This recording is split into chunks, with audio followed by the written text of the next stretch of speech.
What does Horizon mean to you? This is one of the first lines you'll hear in Horizon 5's news story. To those of us who've played these games over the past decade, Horizon means a lot, and we all have our definitions of what this series means to us. But to Playground, it means nostalgia and pure Horizon.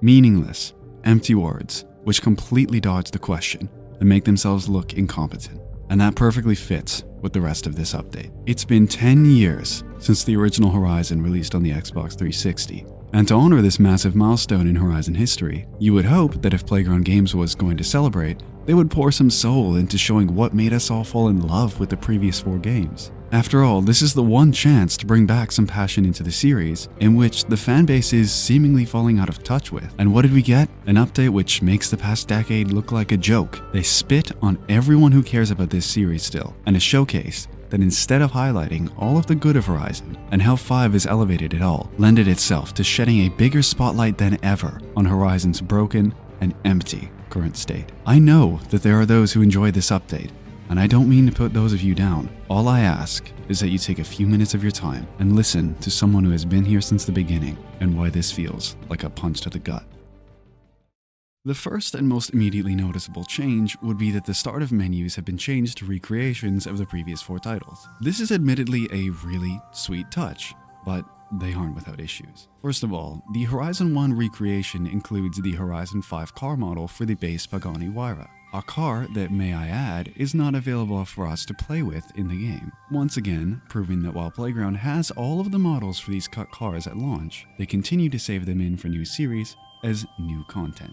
Way to rub it in, guys. Horizon 2 has been recreated in a stunning manner in which I have no issues with. It is absolutely gorgeous. And I would say the same about Horizon 3, if it wasn't for the fact that 4 of the 5 cars had body kits cut from the game missing, which looks really odd with just the M4 sticking with his body kit. These first 3, apart from some minor issues, are genuinely well created.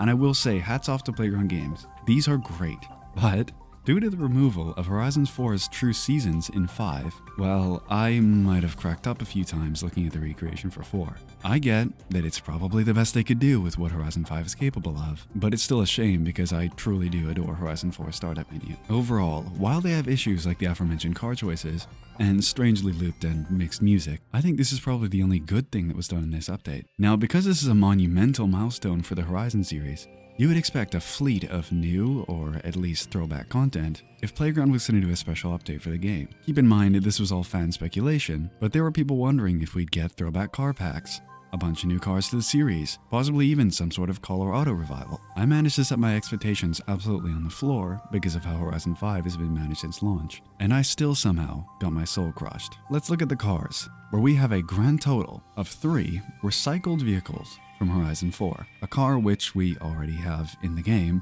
with a windshield banner and some hideous aero bits, and the only car that you could potentially argue is new, the 599X from the original Horizon. So let's give a little bit of credit and say 1 new vehicle for the one-time only 10th anniversary of the series. There were some new wheels added to the tuning section, which is strange timing, but I guess I'll take it. It was also announced that we were getting a new radio station, including hits from the previous games. This immediately piqued interest from me, as the original and Horizon 3 have some of my favorite soundtracks in racing game history. What we ended up with, I would deem acceptable. I'll throw a list on screen of all of the new songs, but I personally feel there are some real standout songs missing here. 0 songs from Horizon 1's Horizon Rocks, and in general, there's a really strong EDM and drum and bass focus for the songs, which leaves quite a bit to be desired in terms of variety. Now, what pairs well with music? Festivals.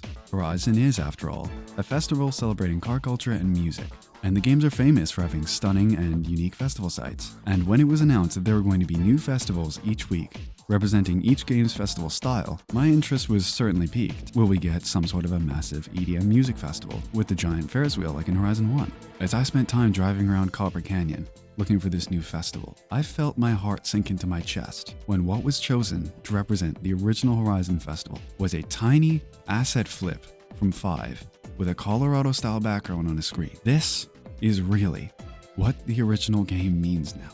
is it? It's still not exactly clear what will change for the next upcoming weeks for Horizons 2, 3, and 4, but I wouldn't be exactly looking forward to them. To pair alongside the new festivals, there are new bonus boards, which are just props from the old games tossed in with no actual purpose apart from the super useful accolade points they give you. Midnight Battles. One of my favorite parts of Horizon 3 were brought back and introduced into Horizon 5 Street Scene, and unfortunately, they're not that great.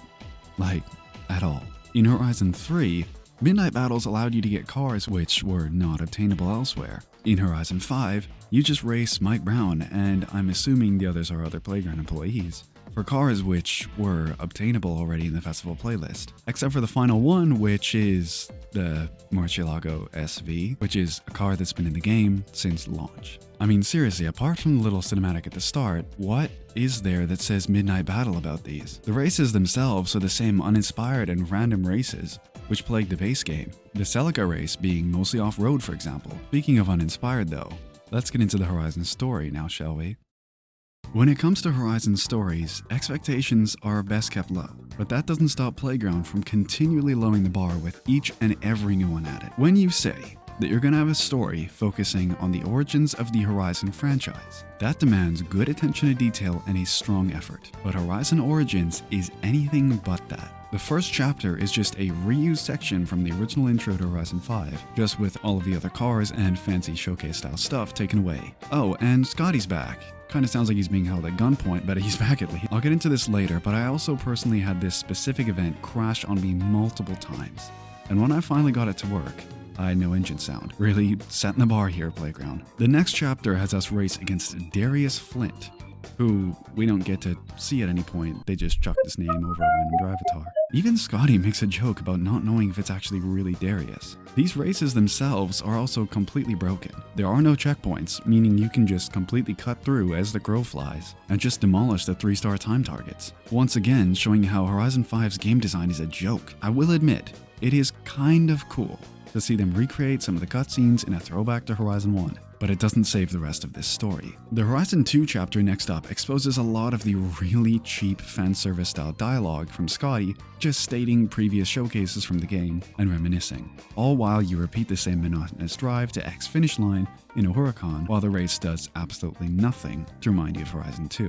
Chapter 3 though, oh boy, Chapter 3. The start is, I guess, fine. You drive a Centenario while listening to the worst fake Australian accents on the planet, but oh my god, you guys messed up. I was playing this story in co-op with a friend and we both died laughing as soon as this atrocity showed up. Because the Baldwin trophy truck isn't in Horizon 5, they just had to make do with whatever they deemed closest, which they could have just chose a different showcase from Horizon 3 with a car that is actually in the game. I mean, why make yourself look this bad on purpose? The final chapter on Horizon 4 is the only one that doesn't completely repulse me. They at least have all the cars from 4 and chose suitable liveries for them, but the lack of bikes in the Fiesta segment, which we know they can add as they've done it before in Horizon 5. I mean, Scotty even tells you in the event to smash those bikes. Were they planned to be put in and then completely forgotten about? That's it, by the way. There's no final cutscene or anything. It's just you end the race and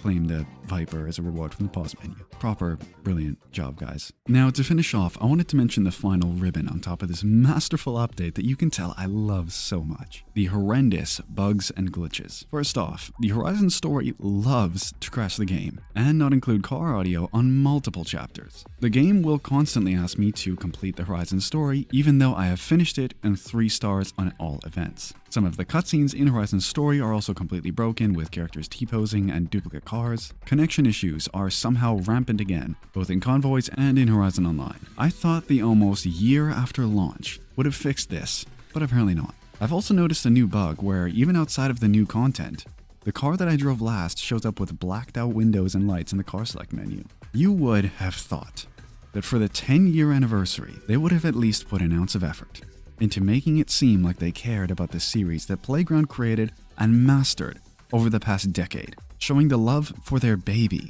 Horizon is my favorite racing game series. I've played these games since 2014, built a strong connection with them, and made countless memories over these past years. So Horizon holds a very strong spot in my heart, but it's clear as a summer's day that to Playground, Horizon means nothing anymore. In this case, I would have preferred that nothing been done. Just leave the series as is. If you want to play Horizon, get the old games. And this update only reaffirmed that. I wanted to add as a quick note here at the end that I will be doing a Forza Horizon 5 re-review for the 1-year anniversary of the game. So if you're interested to see how my thoughts have changed over the past year of release, make sure to subscribe so you don't miss out on that. Now with all of this being said, thank you so very much for watching all the way to the end, and have a fantastic rest of your day.